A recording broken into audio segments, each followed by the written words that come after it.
Well, welcome back to my patio here in my back garden. It is a magnificent day in Costa Mesa, California. I just spent the weekend up at Bridgetown and worked hard. It was very exciting and sobering to see a city that's still shuddering under the riots of the recent months. To see downtown boarded up, to see spray paint on the walls and some of the windows was just a reminder of how turbulent this last year and a half has been. Thank you for jumping in with us. Thank you for being curious and earnest to learn more about the Ephesians 4 gifts, the Ascension gifts, the APEST gifts that God has seeded in your heart. And I want to take some time over these sessions and really just unpackage them as I understand them. This is certainly not comprehensive. There's way more than I could communicate or even explain to you. But there are some things that over these 40 years that we've learned, that we've put into practice, the mistakes we've made. And from time to time, you'll hear the airplane going over. Welcome to John Wayne Airport. And behind me, the kids are playing. It is that time of the afternoon. But you know what? I love the humanity of it. I love the joy of the setting and an invitation into my world. What I'd like to do in this particular conversation is talk around the qualifications for the Ephesians 4 gifting. It's a little tricky. When we think of deacons and elders, Paul lays it out so clearly, 1 Timothy 3 or Titus chapter 1. But when we talk about the APEST gift, it's not as clear. We have to kind of read large tracts of the text to help us put together, I think, a collage that gives us something of what qualifies us at a human level. When Paul speaks about the idea of first of all apostles, 1 Corinthians 12, but then remember he preceded that by saying we're the scum of the earth, we're last in line, and he's trying to create this juxtaposition of us being in the front, not on top, never on top. We're in the front leading the people from the land of promise, from the land of slavery to the land of promise. But at the same time, we are the last in line, we are caring for, we're looking after the stragglers, we're not self-promoting ourselves, we're not giving ourselves profile. But into that, first of all, conversation, is the reality that this is pretty high-level leadership. An elder and a deacon is very strategic and essential to a local church and how healthy a local church can be. But effective Ephesians 4 giftings are really there to allow churches and movements and regions to be the muscle, the kind of fist of the kingdom, to punch holes into darkness so that the kingdom of light can come. And I want to invite you into that conversation. This is not a comprehensive list. These are some texts I've taken with a view to some comment, but to remind us high-level conversation needs some high-level character growth and development. And so let's dive in. My first text is one that we all know really, really well. Colossians 1:1, Paul, an apostle of Christ Jesus by the will of God, and Timothy, our brother. This is a super important qualification piece. I've got friends who have tried to present themselves as apostles. And I say that with tenderness. We all wrestle with what gift we have. What is our gift cluster?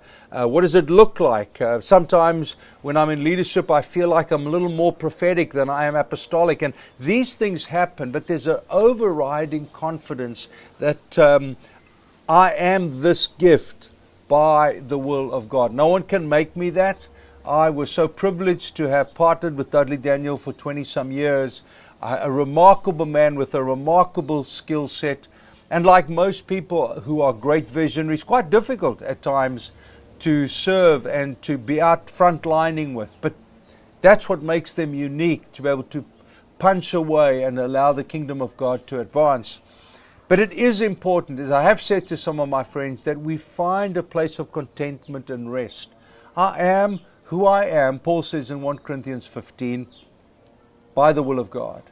And we are what we are. We can't be a prophet and want to be an apostle. We can't be an evangelist and want to be a prophet.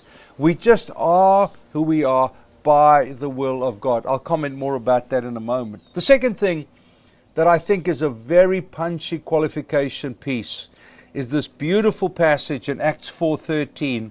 It says, when they saw the courage of Peter and John and realized they were unschooled, ordinary men, they were astonished and took note that these men had been with Jesus. So not only is it a will of God piece, but it's a been with Jesus piece.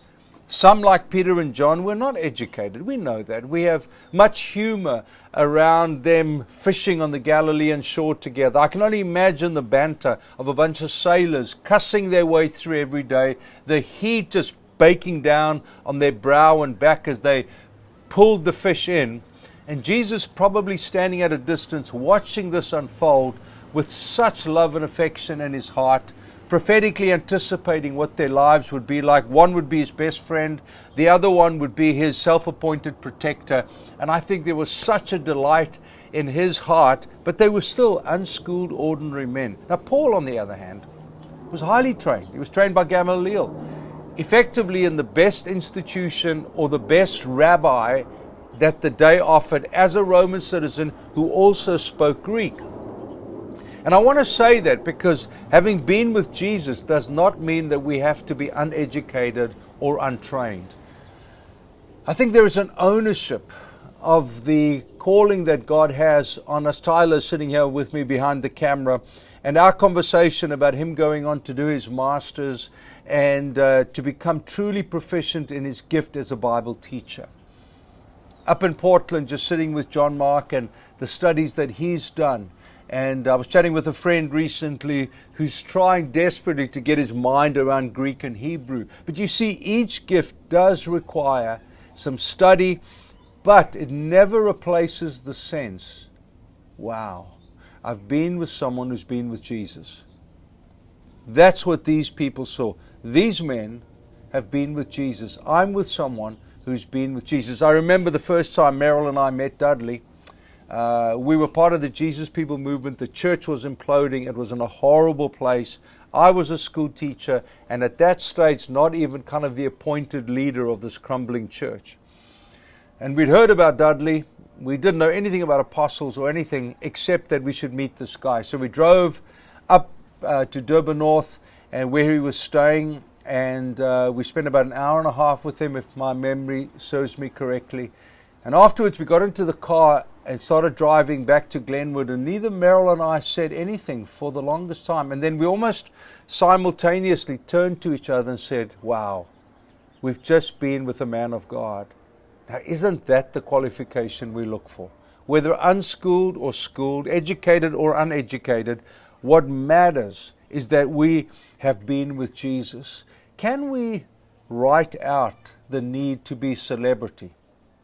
Can we write away the desire to be profiled and important and recognized? Can we remove those things? And may we rejoice about the thing that is most important. Hey, he or she has been with Jesus. Thirdly, 2 Corinthians 5:14, Paul writes and he says, for Christ's love compels us, because we are convinced that one died for all, and therefore all died. This is definitely one of my favorite verses. The love of Christ compels us. What we do not for recognition, profile, applause, honorariums. We don't do it because cool churches invite us in to play a cool role. We do it because the love of Christ compels us. I remember flying to Hong Kong for the first time, and there was this little bitty church, I think maybe 12 people in a lounge, and sitting with them. There was no applause, there was no grandeur, there was no pomp and circumstance.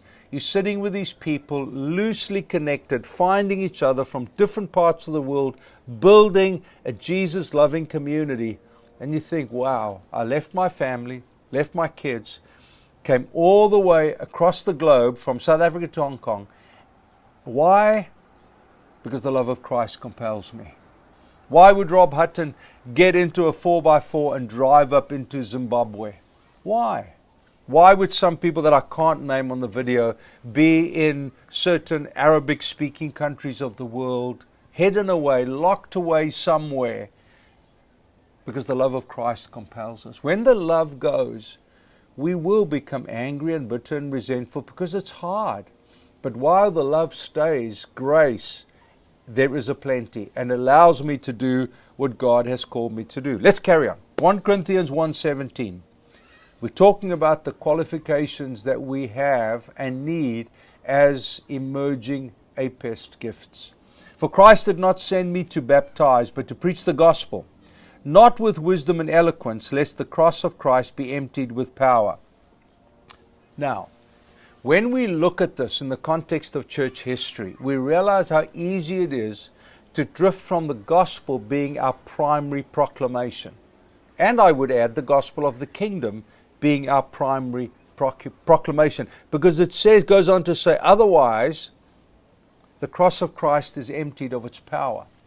I really believe one of the gifts we bring the churches that we go into is a perpetual return to the centrality of Christ, the centrality of the cross, the centrality of the empty tomb, the centrality of Him ascended at the right hand of the Father, and all the richness that the gospel offers.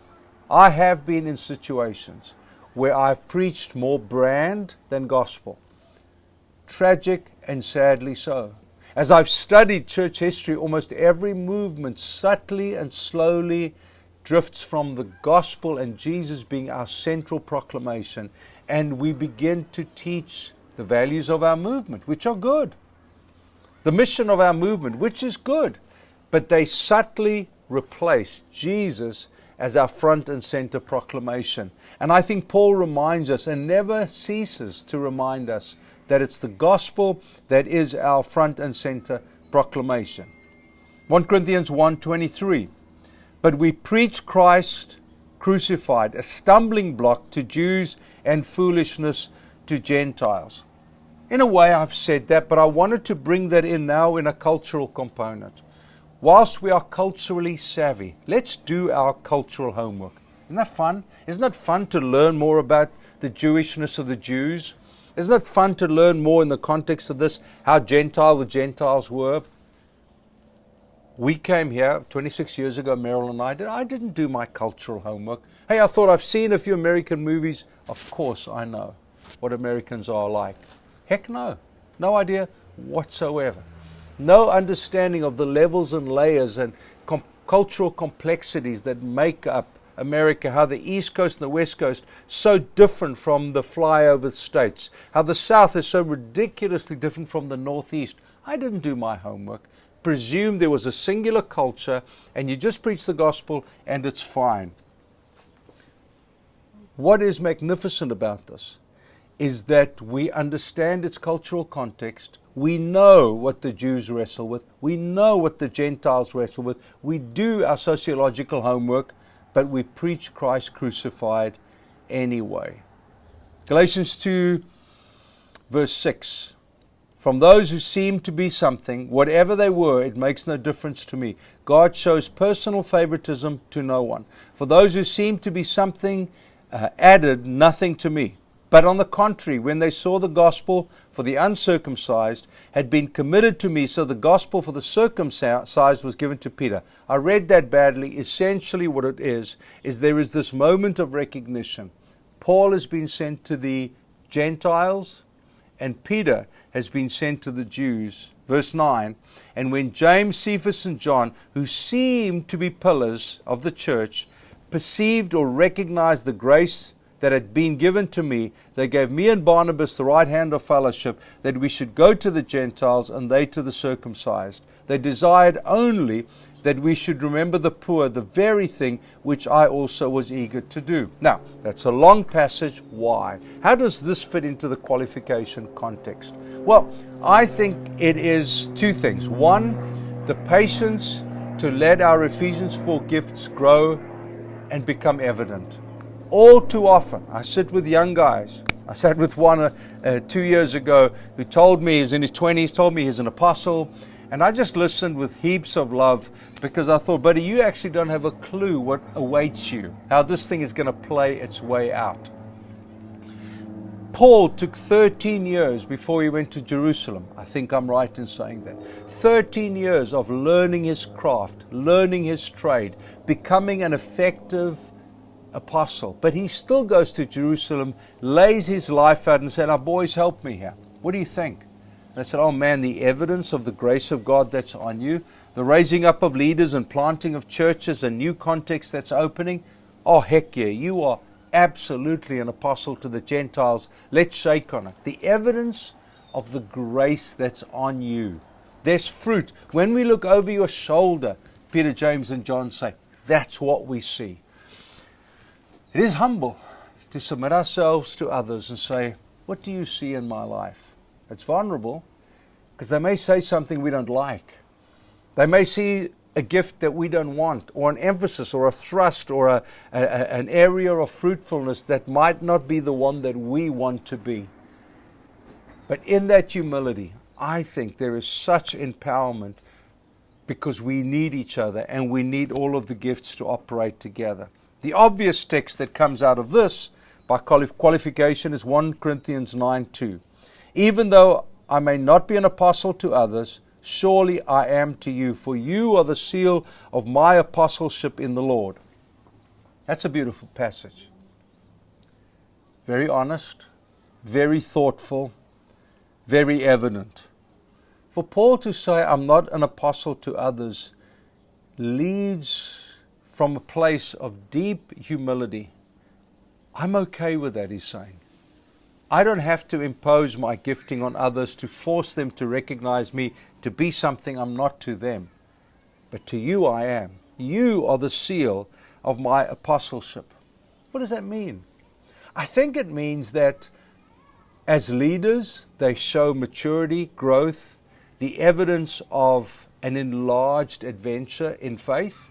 I think as churches, they show the stamina, stability, strength, and a word I'm teased about all the time, robustness in their health, because the work of the apostle is to lay those foundations in place, and solid, stable, sturdy churches emerge on the spiritual landscape.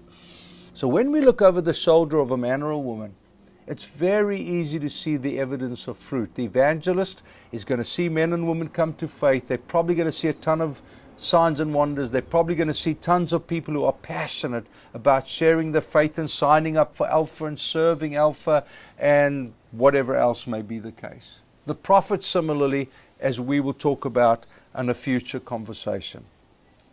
Oh dear, I've got lots more, but we'll edit a few to make it more palatable for you. 1 Corinthians 3, verses 5 and 6. "What after all is Apollos, and what is Paul? Only servants through whom you came to believe, and the Lord has assigned to each his task. I planted the seed, Apollos watered it, but God has been making it grow." One of the tricky things about apostolic movements is the idea of a tribe, or an usness, or a togetherness. Now what do we do with that? Paul seems to have far more of a dotted line. He doesn't seem to require an in or out conversation. He doesn't seem to say, "Look, dude, you've got to choose now. Are you with me or are you with Apollos?" He seems to say, "Oh, absolutely. The church in Corinth, my goodness, they needed Apollos, they needed Cephas, they needed me." And then to add to the conversation is the humility of, well, God makes it grow. I don't make it grow. I'm a sower, he's a waterer, but God makes it grow.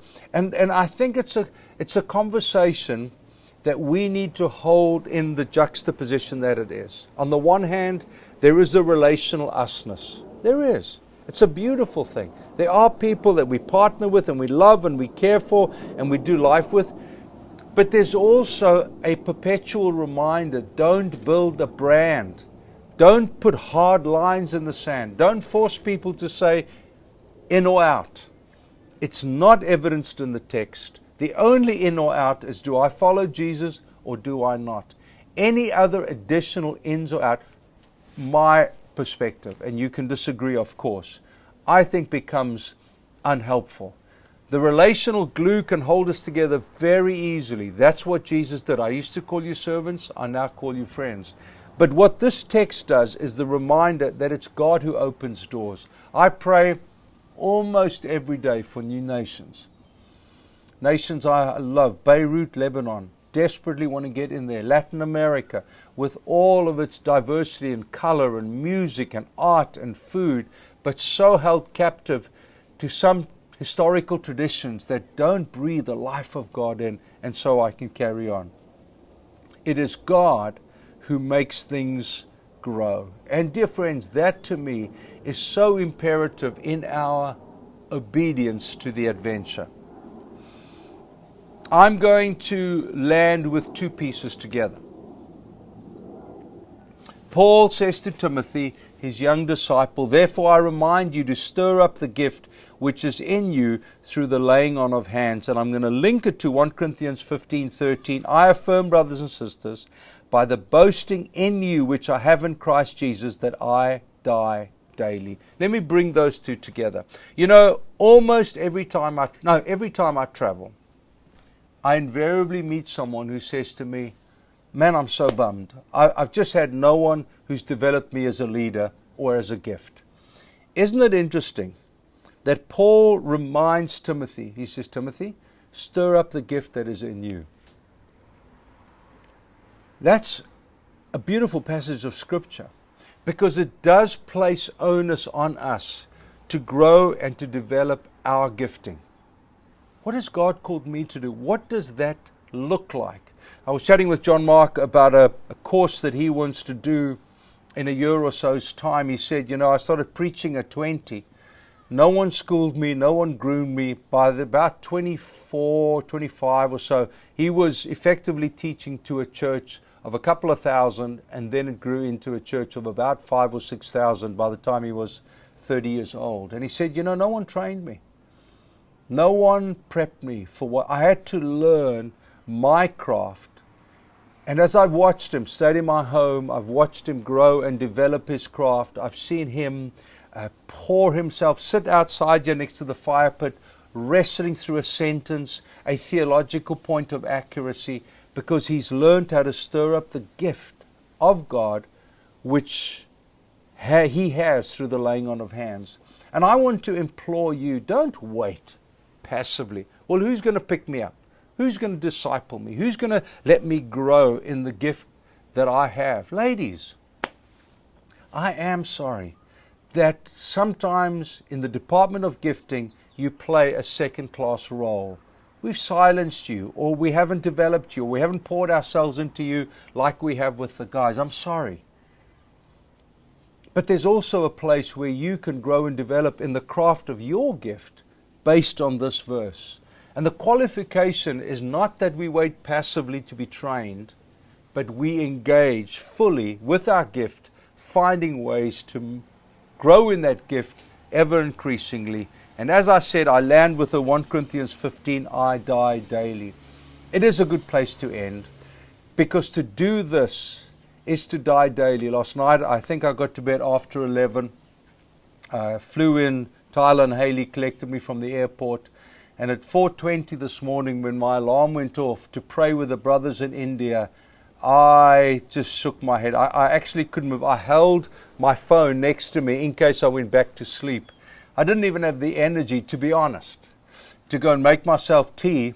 And it is so funny because Rob recorded the prayer time with the Indian pastors, and there's a beautiful picture of Matt Larson, spiky hair, yawning. I don't think his mouth could get any bigger. Because there is some dying, there is some inconvenience, there is some yes to obedience that is not what I would choose to do, what I long to do, but the moment, the movement, or the people require that of me. Hey, I hope this is helpful. There's so much more to say, and we will unpackage it, but I just wanted to empower you. If you are married, would you have this conversation with your spouse? If you are single, grab a mate and say, okay, what about these things do I need to learn as I grow into my APEST space? Thank you so much. Thanks for joining us. God bless you, and we'll chat soon.